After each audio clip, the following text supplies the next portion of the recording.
औज़ुबिल्लाहिमिनश्शैतानिर्रजीम बिस्मिल्लाहिर्रहमानिर्रहीम। नाज़रीन हाज़रीन अस्सलाम वालेकुम। मेरा नाम डॉक्टर काजी मोहम्मद अफज़ालुल हक सिद्दीकी है और मैं अपने यूट्यूब चैनल से आपसे मुखातिब हूँ। एक ख़ुसूसी प्रोग्राम और नॉलेज लेकर आया हूँ। अक्सर बेशतर ऐसे मरीज़ आते हैं जिनके नाखून ख़राब होते हैं।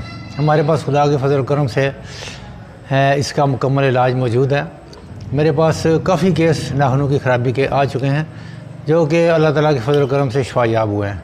नाखूनों की बीमारियों में नाखूनों का पतला हो जाना, नाखूनों का मोटा हो जाना, नाखूनों का सफ़ेद हो जाना, नाखूनों में फंगस हो जाना, नाखूनों की शक्ल ख़राब हो जाना, नाखून बुरबुरे हो जाना, नाखूनों का टूट कर गिरना वगैरह, अलग नाखूनों के बहुत से मसाइल हैं जो इलाज के बाद तंदुरुस्त हो जाते हैं।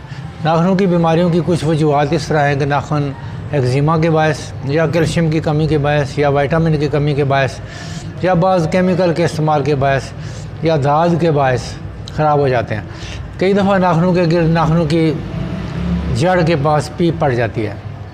ख़वातीन चूँकि घर का काम करती हैं, आटा गूंथती हैं, कपड़े धोती हैं, इस तरह इनके नाखूनों में मसाइल बढ़ जाते हैं और ख़ुद उनकी अपनी परेशानी में भी इजाफ़ा हो जाता है। नाखूनों का सफ़ेद होना जो है वो कमज़ोरी की अलामत है या खून की किल्लत के बायस, कैल्शियम की कमी के बायस या जिगर की ख़राबियों के बायस भी नाखून ख़राब हो जाते हैं। ग़िज़ा के सही जज़ब न होने के बायस भी, जिस्मानी कमज़ोरी के बायस इस तकलीफ़ में नाखून जल्द टूटना शुरू हो जाते हैं। तो नाज़रीन अब आते हैं इसके इलाज की तरफ। इसके लिए जर्मनी की पैकाना कंपनी से PK21 कतरे बनाए हैं जो कि लगाने वाली दवा है। इन कतरों के अंदर एक छोटी सी ब्रश लगी होती है जिसके ज़रिए नेल पॉलिश की तरह आपने इसे नाखून पे लगाना है। ये मुतासर जगह पर खून की तहरीक पैदा करती है ये दवाई जो है, जिससे बीमारी दूर होने लगती है। नाज़रीन ये कतरे नहीं, इसे लोशन कह रहे हैं, ये सिर्फ खारजी इस्तेमाल करी है। इस लोशन में कोई ऐसा केमिकल शामिल नहीं जो इन नामियाती जिस्म रखने वाले फंगस के लिए अजनबी हो। PK21 लोशन का नाम डैमिक है, DEMYC डैमिक। और डैमिक की दूसरी बुनियाद इस पुराने असूल पर है कि मर्ज़ पैदा करने वाले अवामिल, ख्वाह वो जरासीम हों या फंगस, इनकी अपनी हैसियत कुछ नहीं होती। असल हैसियत इस जिस्म की है जिस पर वो पलते हैं या फलते फूलते हैं। लिहाजा अगर फंगस को तबाह करना है तो टिश्यूज़ की मज़ामत इस कदर बढ़ा दी जाए कि फ़ंगस बेअसर होकर रह जाए। अब थोड़े से असबाब सुन लें कि फ़ंगस जो कि जरासीम ही की तरह का नबाताती जिस्म रखते हैं मगर जरासीम से ज़्यादा पेचीदा तर्ज़ अमल के मालिक हैं। इनकी पैदा करदा बीमारियाँ शिद्दत के साथ ज़हर नहीं होती लेकिन वो होती बहुत मुस्तकिल मजाज है। इनसे बुखार शाज़ नादर ही होता है और ना ही सही मानों में पीप बनती है ताकि मुतसरा जगह पर साथ ही साथ जरासीम का अमल दखल शुरू ना हो जाए। आम तौर पर एंटीबायोटिक्स का न सिर्फ ये कि इन पर कोई असर नहीं होता बल्कि ये इन फंगस की नशो व नमा में मावन साबित होते हैं। PK21 कतरे या लोशन जो भी कह लें, मुतसरा जगह पर 3-4 मरतबा उस छोटे ब्रश के साथ लगाएं। इसके साथ नाज़रीन एक पीने वाली दवा, इसका नाम है HR81 मसूद लाहौर। 10 कतरा 3-4 मरतबा पानी में डालकर ये पीने हैं और कतरे गिन के डालने हैं, झाड़ के नहीं डालने। 10 कतरे डालना है या 12-13 पड़ जाएँ तो कोई हर्ज नहीं होती और ये 3 मरतबा आपने पीने हैं। तो नाज़रीन हाज़रीन, इन अद्वियात के लगाने और पीने से नाखूनों के अक्सर मसाइल इंशाअल्लाह दूर हो जाएंगे, नाखून सेहतमंद होना शुरू हो जाएंगे। इसी इलाज से मैंने क्लिनिक में काफ़ी मरीज़ों का इलाज किया है जो खुदा के फजल करम से तंदुरुस्त हुए हैं। आप भी इंशाअल्लाह तंदुरुस्त होंगे। ये तो हो गया ख़राब नाखूनों का इलाज। अब मैं होम्योपैथिक के असूल के मुताबिक चंद अद्वियात और अलामात बताने लगा हूँ।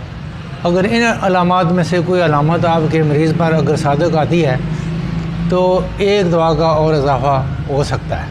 मसलन कलकेरिया कार्ब 30 उस सूरत में देनी है अगर नाखून गैर हमवार हों, अंदर धब्बे पड़ चुके हों। एसिड फ्लोर 30 नाखून मुड़े तोड़े हों, बेलोच हों, बढ़ने की रफ्तार तेज़ हो। ग्रेफाइटिस 30 हमारी एक दवाई का नाम है। ये उस सूरत में देनी है कि हाथों पैरों के नाखून बदवज़ा और मोटे हो जाएं। थूजा 30 मुड़े तोड़े नाखून मगर दबाने से नरम हों। एक और दवाई हमारी नाइट्रम में और बच्चों में नाखून चबाने की आदत, नाखूनों के इर्द गिर्द जल्द खुश्क और कटी फटी हो। ऑक्सैलिक एसिड अगर नाखून नीले हो जाएं तो ये दवा दें। नाइट्रिक एसिड नाखूनों की सोजिश बवजह तंग जूते हो जाए तो ये दवाई नाइट्रिक एसिड मुफीद है। आगे जी सिलेशिया 30 है। नाखून में अगर गोश्त घुसने लगे اور درد کریں، نیز بدے اور بدوضع ناخن ہو جائیں تو یہ اس کے لیے مفید ہے۔ اس کے علاوہ ایک دوائی ہے ہماری اینٹم کروڈم، تو اگر زبان سفید ہے اور ناخن آہستہ آہستہ بڑھیں اور ناخن درمیان سے پھٹ جائیں تو یہ دوائی بنتی ہے۔ کون سی؟ اینٹم کروڈم۔ اس کے علاوہ جی ایک سیپیا ہماری دوائی ہے، یہ 200 طاقت میں دینی ہے اگر فنگل انفیکشن کی وجہ سے ناخنوں میں درد ہو۔ نیز ایک دوا ہے ہیلیبورس 30، اگر بغیر کسی وجہ کے ناخن جھڑنے لگیں تو یہ دوا مفید ہے۔ اگر ناظرین ان تمام ادویات میں سے کوئی خاص علامت ملتی ہے تو یہ دوا نسخہ میں شامل کر لیں الگ سے، وہ ڈاکٹر صاحب کو کہیں وہ گولیاں بنا دیں گے۔ اگر علامت نہیں ملتی تو HR81 اور PK21 بس یہ لگانے والی اور کھانے والی یہ دونوں کافی ہیں۔ یاد رہے کہ HR81 پینے والے قطرے ہیں جو پانی میں ڈال کے پینے ہیں، اور PK21 جو جرمنی والے قطرے ہیں وہ لگانے والے قطرے ہیں۔ امید ہے ناخنوں کے بارے میں آپ کو اچھی معلومات ملی ہوں گی اور پروگرام پسند آیا ہوگا۔ اس سے آپ کے ناخن انشاءاللہ ٹھیک ہو جائیں گے۔ خواتین اور بچیوں کے لیے بالخصوص ناخن خراب ہونا بہت بڑی پریشانی کا سبب بنتا ہے۔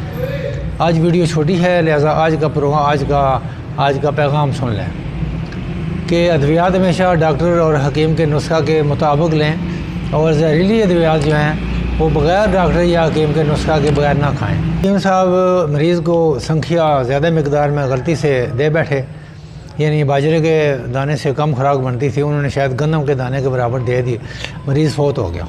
پولیس نے جب پوچھا تو حکیم صاحب نے جواب دیا کہ میری دوائی سے نہیں مرا، دیکھو میں یہ دوائی ابھی کھاتا ہوں، کچھ نہیں ہوگا۔